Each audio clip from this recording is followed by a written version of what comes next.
Я рада приветствовать вас. Замечательно, что вы снова у нас в гостях. Сегодня готовим вот такой, очень простой, наверное, самый бюджетный, но вкусный торт на сковородке. Да-да, именно на ней, я не оговорилась. По виду, как Наполеон, никто не догадается, что он пожарен. Во удивление будет. Получается нежным и вкусным. Хорошее, а самое главное, недорогое и быстрое решение для сластен. Подписывайтесь на наш канал, увидите много недорогих, вкусных, простых и нескучных рецептов. Жмите на колокольчик, чтобы не пропустить новинки. А теперь поехали, смотрите и удивляйтесь. Начинаем, как обычно, с приготовления теста. Взбиваем 3 яйца со стаканом сахара.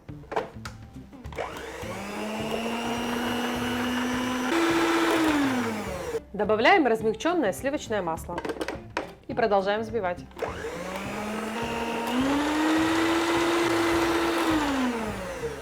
Щепотка соли, соду погасим уксусом и добавим туда же.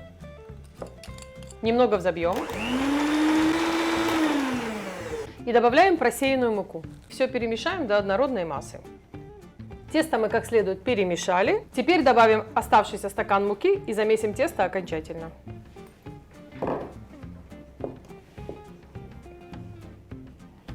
Выложим на припыленную мукой поверхность и окончательно его вымесим.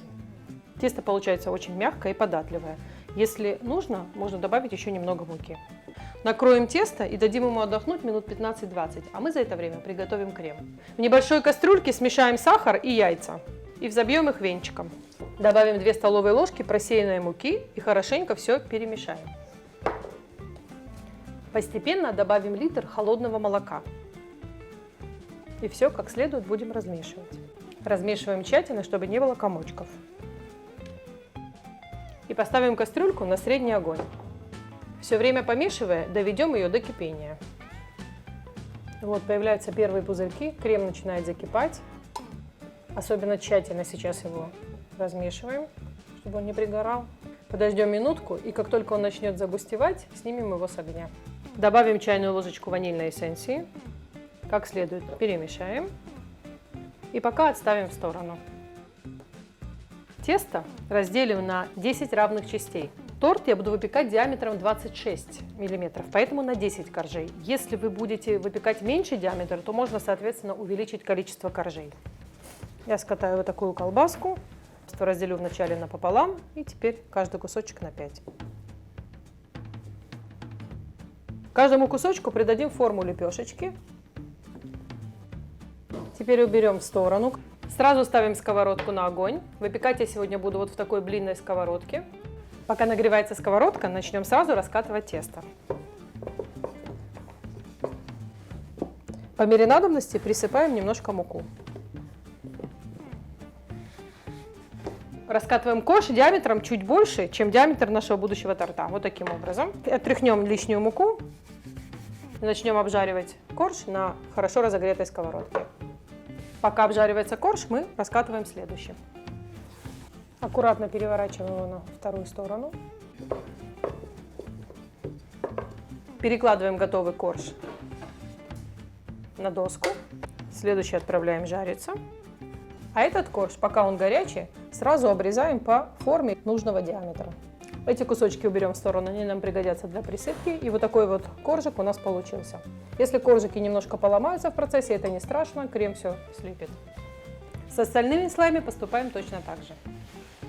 Ну а теперь все просто. Собираем как обычный тортик. Промазываем каждый корж кремом, не жалеем его. И то же самое проделаем с оставшимися коржами. Эта процедура знакома всем.